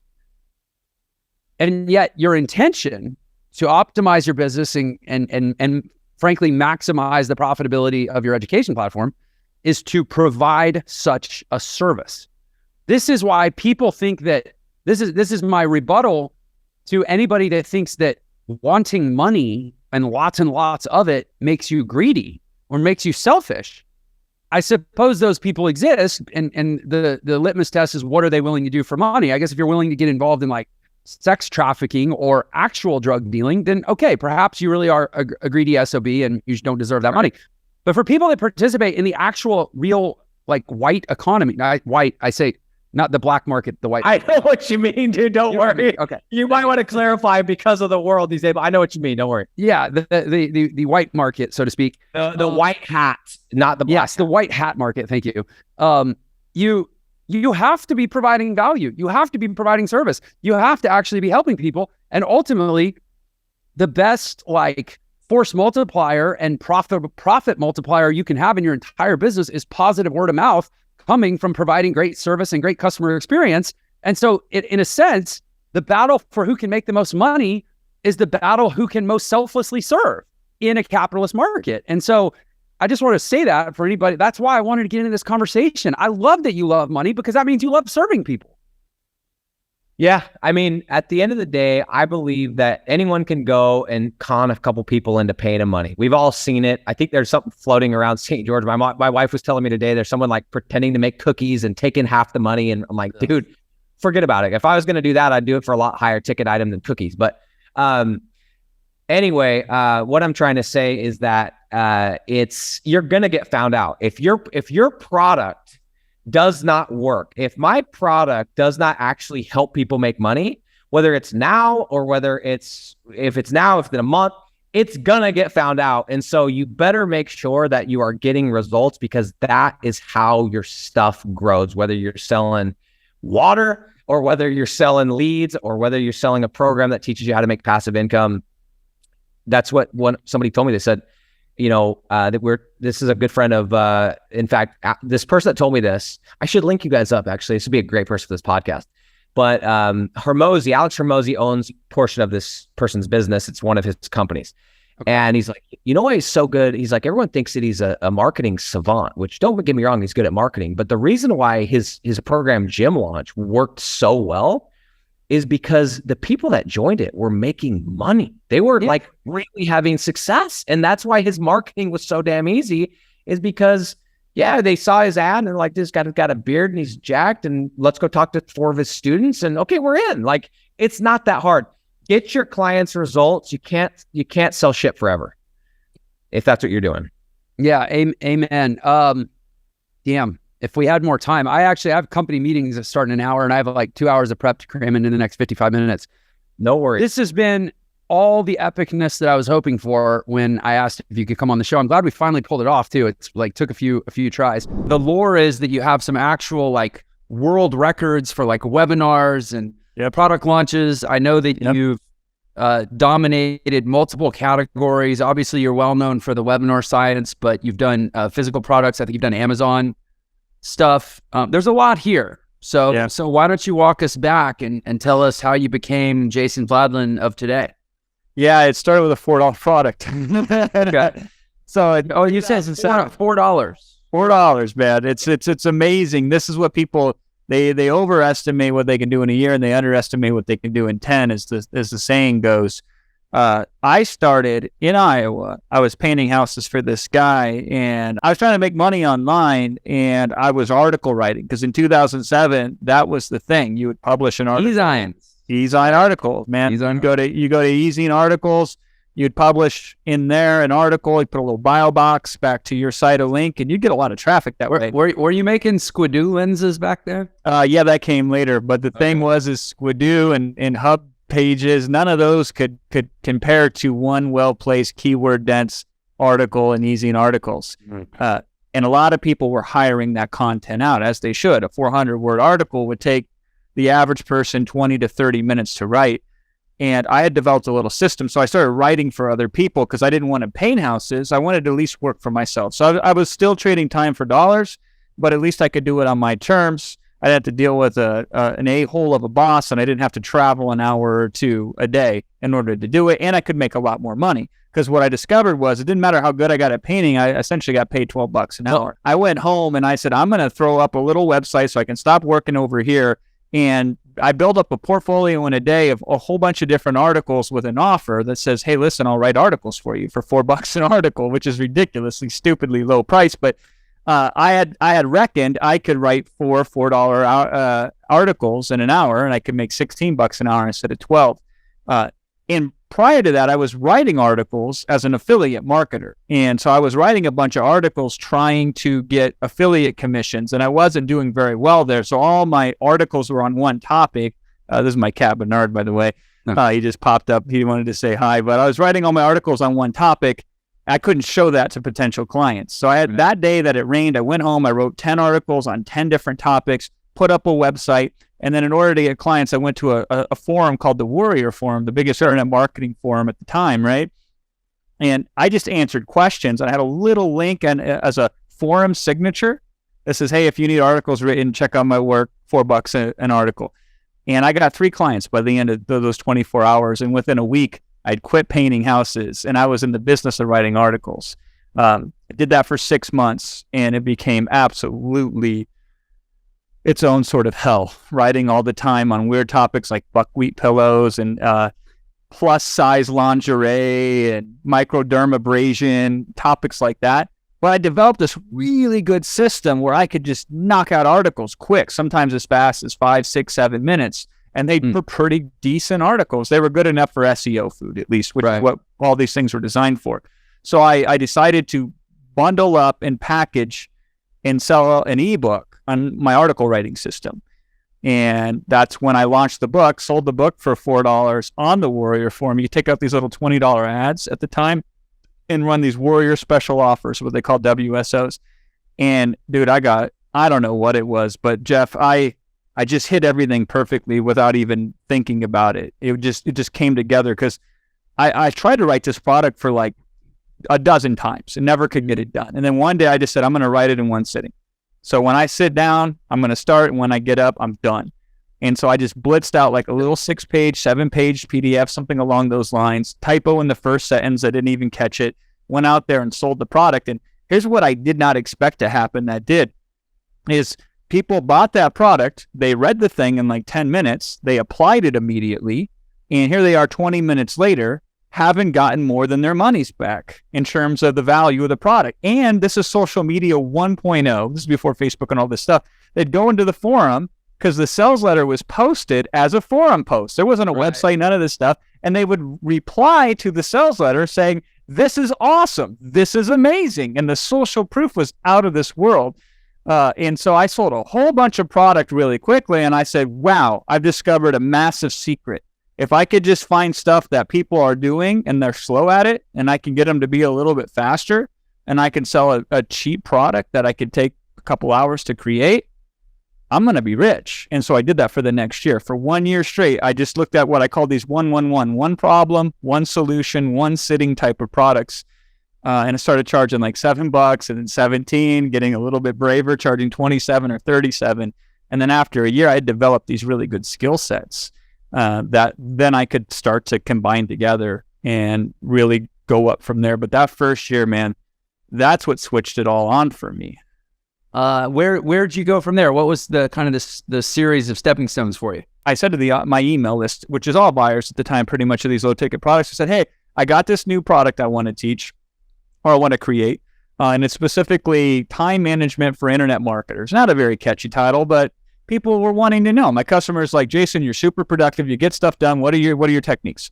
And I said, instead of just packaging this product up and selling it like I normally do, I'm going to try something new out. There's this thing called a webinar. And if you will indulge me, if you come to this webinar where I attempt to teach this new thing in this new media, I'll give you the recording of it for free. If you don't come to this webinar, then you're going to buy it later for $37. So it was essentially an invitation that says, if you'll allow me to experiment on you, you be my guinea pig. In return, I'll give you the product. I don't know if it'll be good or not. I don't know if this thing will be a train wreck or if it'll be the next best thing. But if you're willing to indulge me, come here and let's figure it out. Now, I anticipated, Jeff, a whole bunch of people showing up. Hardly anybody showed up. It was really brand new, and it still was pretty buggy at the time. But it wasn't bad. And I had a mind map. That's what I used for that training. And I had set out, and I thought, this is about an hour and a half materials, what I assumed from the mind map. Turned out I went 4.5 hours. And the people that were there, all 50 of them, thought it was like amazing. And the testimonials unsolicited that rolled in were just incredible. and everybody was over the moon. And I said, there's something to this. And what was really cool is I cycled it back to my own list. I said, hey, listen, you missed out on it. This is what happened. It was better than we all imagined. I'm going to give you a second chance. I said I'd sell this for $37. If you act in the next 24 hours, I'll give it to you for $27, something like that, right? And at the time, highest converting promotion I'd ever had. So I thought, there's some value to this. And here's a mistake I think people make with webinars, Jeff. They jump immediately to like the major league version of a webinar, which is you sell product at the end of it. You orchestrate a whole presentation that first creates a paradigm shift, blows somebody's mind, and then you ask them to buy your product. That's like the highest level of sophistication. Usually for like 1 to 2K. Yeah. Yeah, I mean, so they are playing at the big leagues, and Right. that makes sense because that's what you see really successful webinar presenters do. But most of us, we cut our teeth. We crawled before we walked before we ran. And so in this particular case, it was free if you attended. It was paid if you didn't attend. It was a low risk way for me to try out a new media, work out the kinks, and be solely focused on one aspect of what a webinar is, a sales webinar, which is the content portion, without doing any of the sales. So I could really focus on that. And it went great. So then the next evolution of that is I went back to the audience and I said, hey, listen, that worked out really good. And then I took a product that I sold at the time previously. It was called 3 Hour Ad. It was essentially how to create good enough sales copy in 3 hours or less. So I didn't teach you how to be a world-class copywriter. I just showed you how to get it done efficiently and quickly, which at the time was revolutionary in the market.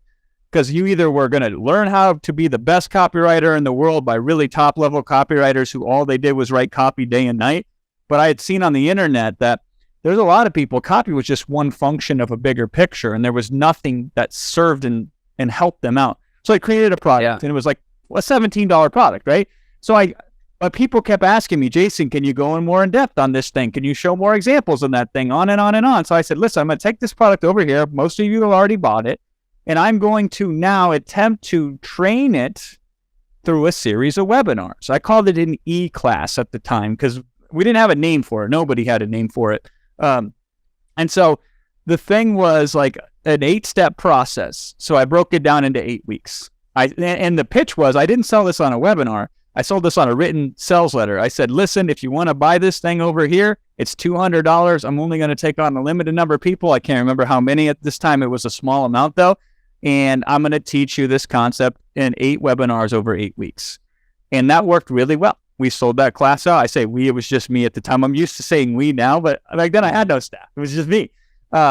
And I then got to experience 8 sessions, about 2 hours apiece, 16 additional hours of training via webinars.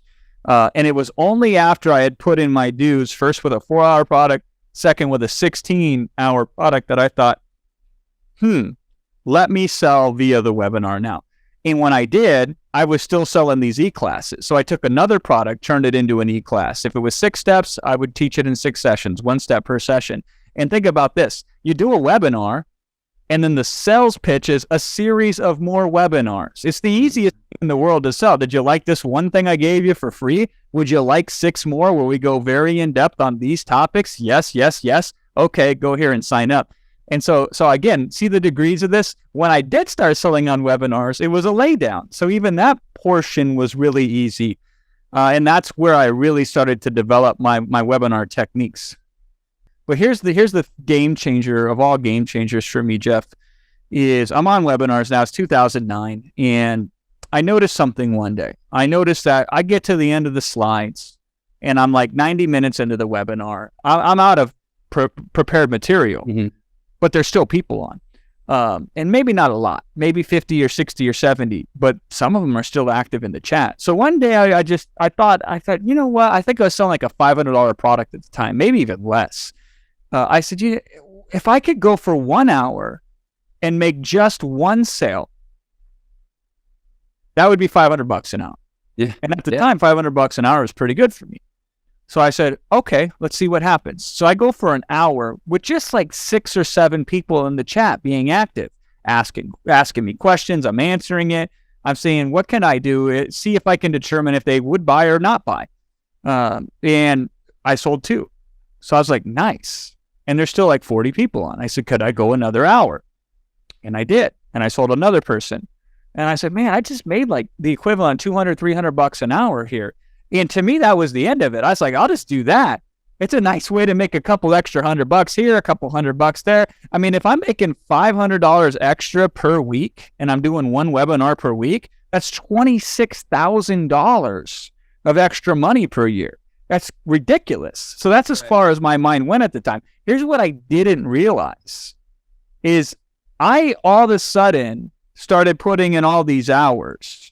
And that's when I really developed technique that I never would have otherwise developed because, you know, if I do 2 extra hours a week, that's 100 extra hours of live in the flesh, sell it or not sell it experience. And after a while, you get bored saying the same stuff over and over again. The same, you know, price objection closes, the same lack of time closes, the same belief closes. So you just start making stuff up just to see, okay, if I said something outlandish like this, what would happen? And all of my best closes came out of the boredom of trying to invent new ways to reach somebody because I got tired of saying the same old, same old. And I also, so that was benefit number one. So most of the techniques that I've developed and pioneered that a lot of smart marketers use today came from those sessions with 30, 40 people on the line, going for hours and hours, seeing what I could close or if I could close, right? And then the second thing that happened was I started to really understand my market. Because I will tell you, people don't really tell you what's stopping them. They don't really tell you what scares them. They don't tell you really what their fears and desperations are until you break through a facade. And that facade is when you hang in there longer than the next person will hang in. That's when they start to really open up to you. And those things that they tell you that they dare not tell anybody else, that's when you really start to learn and understand your customer and you understand the market. And that's when you can really start to develop deeper level communication, deeper level solutions, that intelligence that you gain that can only be won by hanging in there longer than anybody else hangs in there. That's what I got. And so that's what happened. That was, all of those were the prerequisite for what later became some of the legendary records that I've set in this space. Was right there for a year straight, just pounding it out for hours and hours and hours on a webinar. People will invest in people they care about. Now, here's some things I've learned about the consumers, which are obvious when I say them, but are unobvious to people who are starting out in this business, or even to people that's been around for a while. You look at a person that's on your webinar, if you could look into their bank account and you could see all the purchases that they've made in the last couple of months, you would see that you are not the only one. They are not monogamous towards vendors. They will buy 7 or 8 or 9 solutions related to what they're trying to solve. And if only one of the 9 work out, they'll be super duper happy. So the person that has these crippling panic attacks and they can't get over them, they're not just going to say sequentially, I'm going to buy one person's thing, try it out for a month, and if that doesn't work, I'll buy another one, right? They'll buy 6 all at once. They won't even open 3. They'll go through 2 kind of halfway, and then one of them maybe they'll complete. And they're just looking for a way to improve themselves. And for most instances, they're going to buy everything that they possibly can. They'll buy a lot of low-ticket stuff. They'll buy some mid-ticket stuff. And if they're really serious, they'll buy 1 or 2 high-ticket things. And so you just have to be able to communicate to that customer that you're worth taking a risk on. That, you know, if it fails, there's almost no downside. And if it succeeds, there's upside. And even if it's a small amount of upside, if there's no risk involved, why wouldn't they want to do business with you? So you got to focus on creating that value proposition.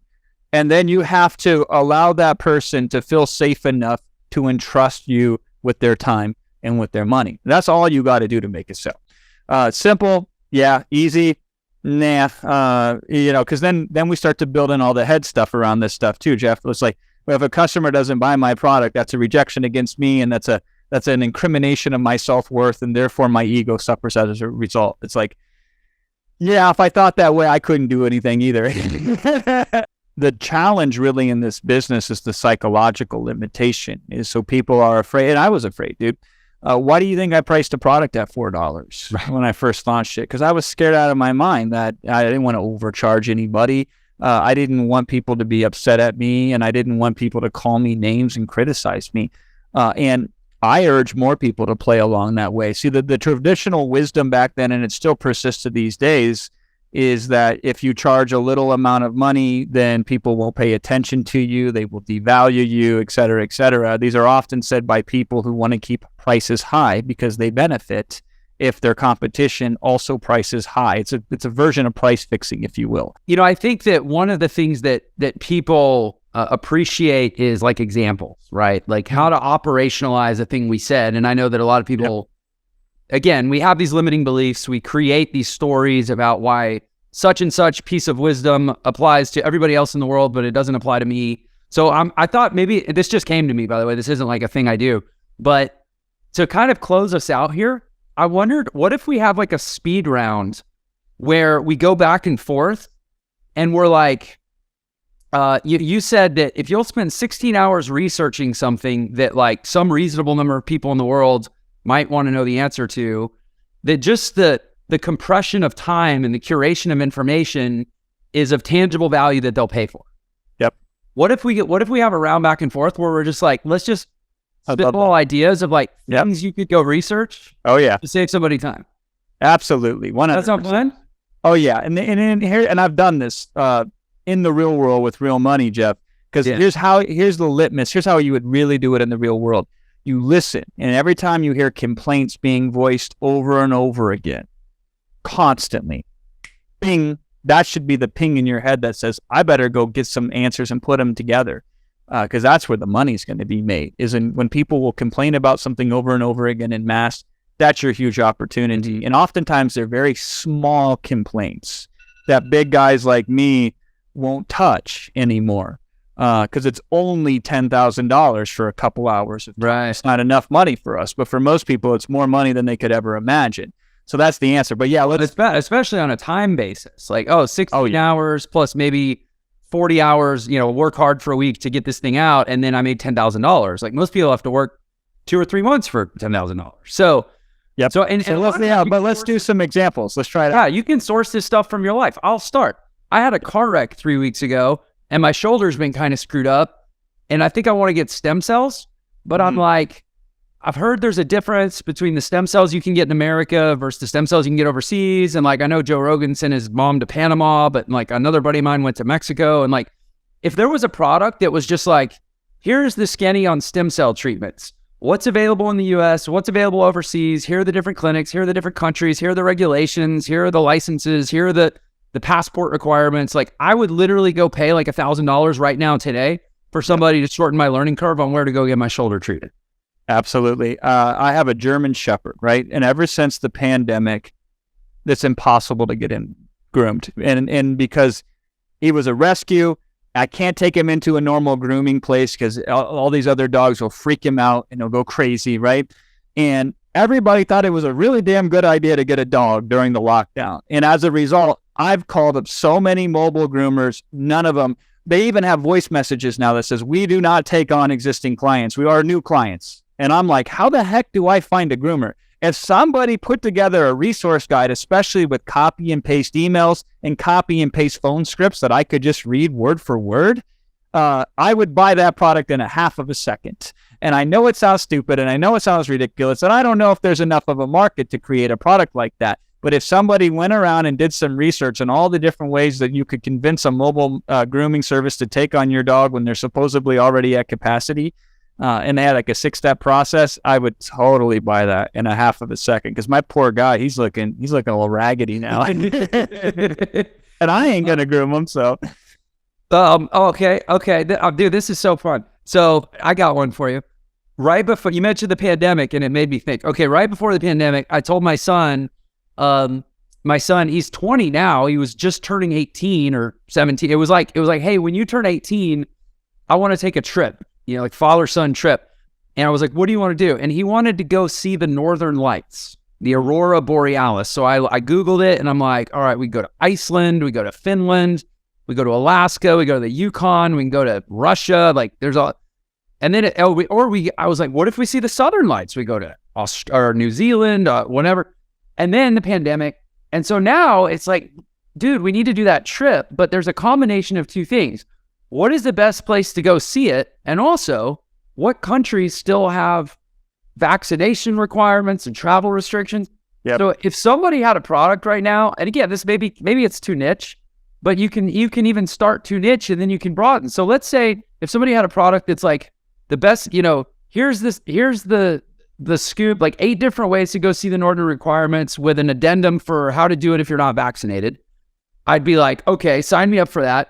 And then what if somebody said like, and as a bonus, you'll get our add-on for like, 5 other world phenomenon, like the best place to go see geysers and the best place to go see a glacier and the best place to go see, and they just put together a travel guide of like cool stuff that you probably want to see somewhere on earth while you're alive, filtered for if you're vaccinated or not. I would literally buy that because I'm going to spend like $20,000 on the experience with my son. I'll totally pay $500 for somebody to tell me how to do it. Oh yeah. So it's a great lesson, by the way. Think of the purchase that would happen before the $5,000 or $10,000 or $20,000 purchase. And if you're not ready to be the 5 or 10 or 20, be the thing in front of it that they'll pay 5 or 10 or $20 for. Here's a simple one from our market. I would pay a lot of money for the following: is if somebody would go through all of the best winning ads right now in the digital marketing space and just pull out all the information and categorize it. These are the benefits that are being promises. These are the pains that they're promising to solve. These are the issues that they're bringing up that they think are obstacles and challenges in everyday life. And so if you went around and you researched and you found some of the hottest converting products right now, and all you did was categorize all the emails and all the content into these different building blocks of these are the fears of the market right now that are being addressed in these ads. These are the benefits. These are the structures of the openers. These are the closers. These are the guarantees. That would be something I would be very happy to pay for. And I could do it and anybody could do it because all you're doing is taking publicly available information and you're not copying it. You're categorizing it, right? So you would say, these are the types of words that appear repeatedly over and over again. Now, here's the secret to this kind of stuff, Jeff. If you want to get into this business, this is how you get paid to learn what you need to do in this business, right? And those are my favorite types of products. I always ask myself, if I want to learn how to do X, how do I get paid to learn how to do X? So if I have to go do the research to understand the market anyway, how can I get paid in order to do that?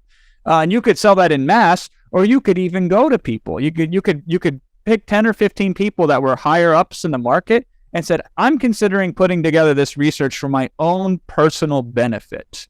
Now, because it's going to take me about 50 hours to do this research, and it's going to be valuable when it's done, I think, would you be interested in purchasing the results for this research to help me finance it so I could go out and do all this research? You would be one of 15 people that I would sell it to. I'm selling $1,000 a person. This is private research that only 15 people will ever see. Here's a little bit about what I'm going to be looking for. Are you interested? You would sell $15,000 of that stuff. Yeah, absolutely. More easily than you would think. And again, what are you doing there? It's publicly available information that anybody could go out and research and discover and figure out, but nobody is doing it because it wouldn't be worth it for any one person to attempt it. Yeah. But if there's enough of them out there, then yes, it would be totally worth it for you to attempt it. Because even if you got 5 of them to pay you $1,000, that's $5,000, man.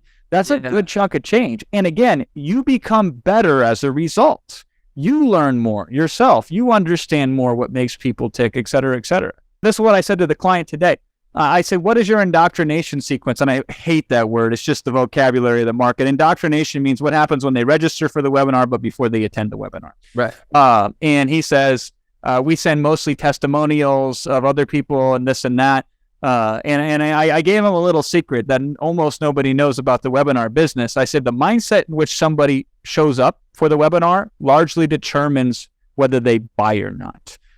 So here's an example of what I mean by that. If a kid gets out of school and they had a really bad day at school and you pick them up, I got kids, so I speak from experience. And you're like, hey, how's it going? And then they're not in a good mood. And your cheer and your happiness is like a wet blanket on their existence. They're just like, leave me alone, It has nothing to do with you.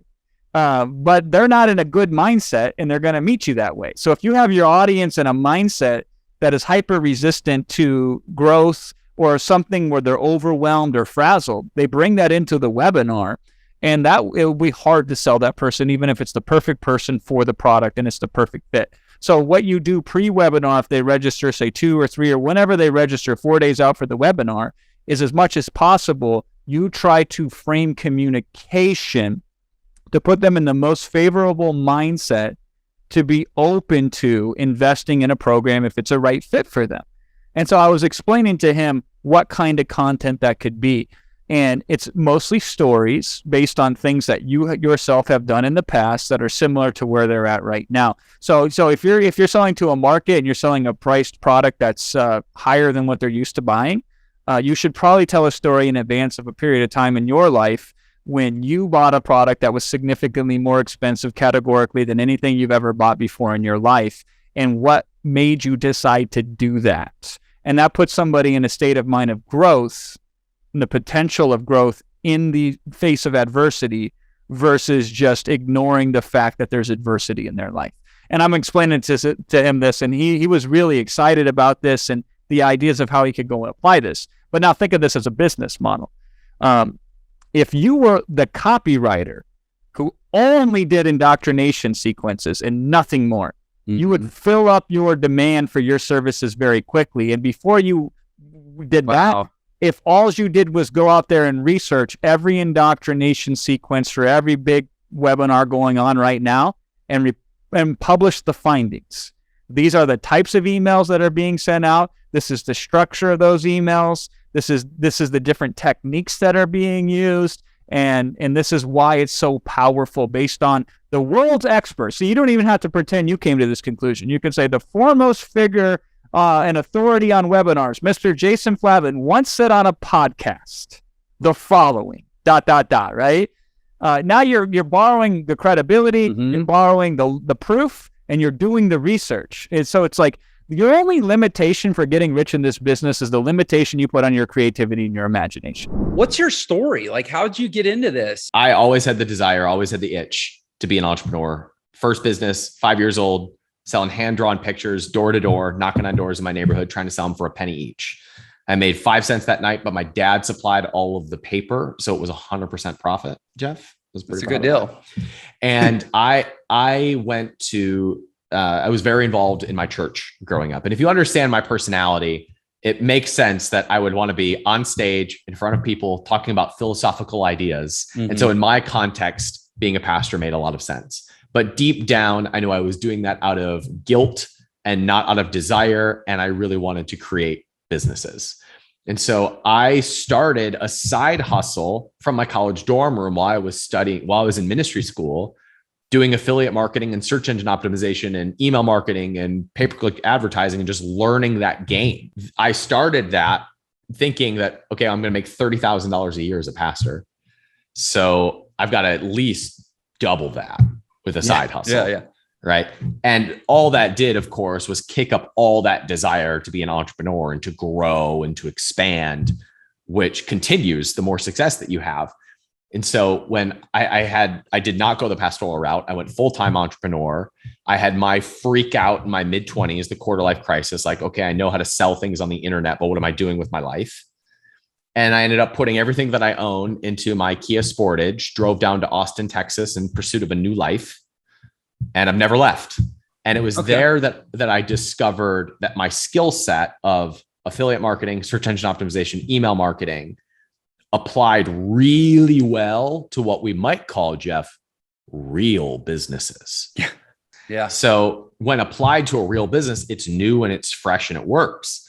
So I applied it to e-commerce and it crushed and still crushes because e-commerce is still wide open for people who know this much about marketing to get in and build an audience and launch products to them.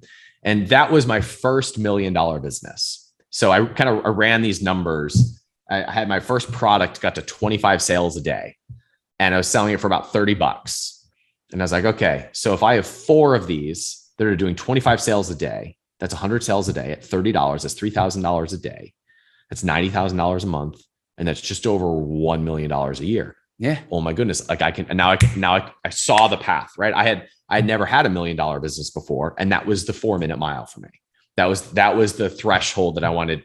That internally, that made me feel like I was a real entrepreneur. Can you say those numbers again Yeah. for the audience who may not have really processed how achievable $1 million business actually is? My first product got to 25 sales a day at about a $30 price point. So I ran the numbers and realized that if I have 4 products doing 25 sales a day, that's 100 sales a day. And at a $30 price point, that's $3,000 a day, $90,000 a month, or about $1.1 million a year. And then I was like, okay, I just need to fill in these variables, Jeff. Yeah. I just need to get the 4 products to 25 sales a day. I did it on one. So let's do it on a second one. And that became kind of the thesis through what I taught and what we built. That company ended up becoming a company we sold for 8 figures. And that gave me the capital to build capitalism.com, which is now my full focus. Ever seen the movie Neverending Story? Yeah, a long time ago. Yeah, right. Kid from when we were kids. And there, when the old scientist, he's like, most men confronted with their true selves run away screaming. They look in the magic mirror gate and they can see their human other side outside of Fantasia, and they don't like what they see. And I actually think that's the mirror of entrepreneurship for a lot of people. They go, I don't want this. I don't want to deal with it. I don't want to tackle it. I don't want to. And when they say it, they really mean themselves.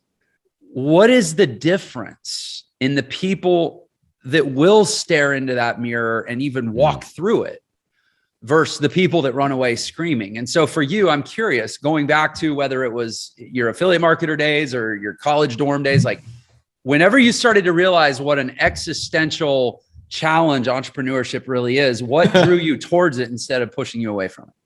I think it goes back to the conversation that we had about trying to convince people to become entrepreneurs. It is either a deep level of pain or a brighter, compelling future. It has to be one of those two things. You've either experienced enough pain that you say no more and I will change, or you have such a compelling vision for a life that you desire. And sometimes it's a mix of those two things working opposite to push you in that direction.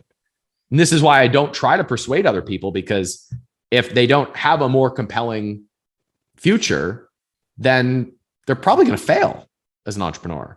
Yeah. And if they don't have an underlying pain to change, then they're probably going to try a few things and then give up.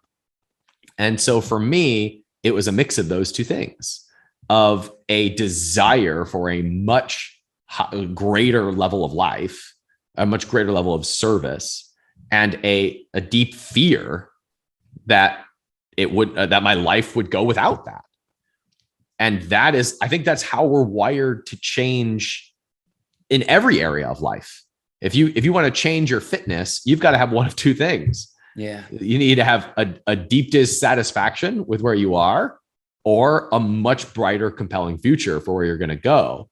And that is all up here. It is all your inner game, all what's going on in your head. And I don't think that short-term money is enough to give somebody those two things, because you can make short-term money in a job or in an MLM or whatever you want it to be. And so I think it comes down to what you are avoiding and what you are in pursuit of. And the only thing that you can do, in my opinion, to be able to try and hack that in somebody is to get them to sit and think about what they want their life to actually look like. What do they wish could be true? What do they wish they could create? What do they wish that they could bring about in the world? And when you can get them dreaming like that, all of a sudden the compelling future contrasted with the life that they're living now becomes both the pain that pushes them forward and the compelling future that brings them to the other side. And I'm curious for you, did you ever go through a process of learning to rewire yourself or alter the meaning that you ascribe to things that have happened to you, or in fundamental ways change your trajectory? Or were you just kind of preset to be successful, do you think? And I don't mean that as a disparaging way of saying it. You know what I mean, though? Like, no,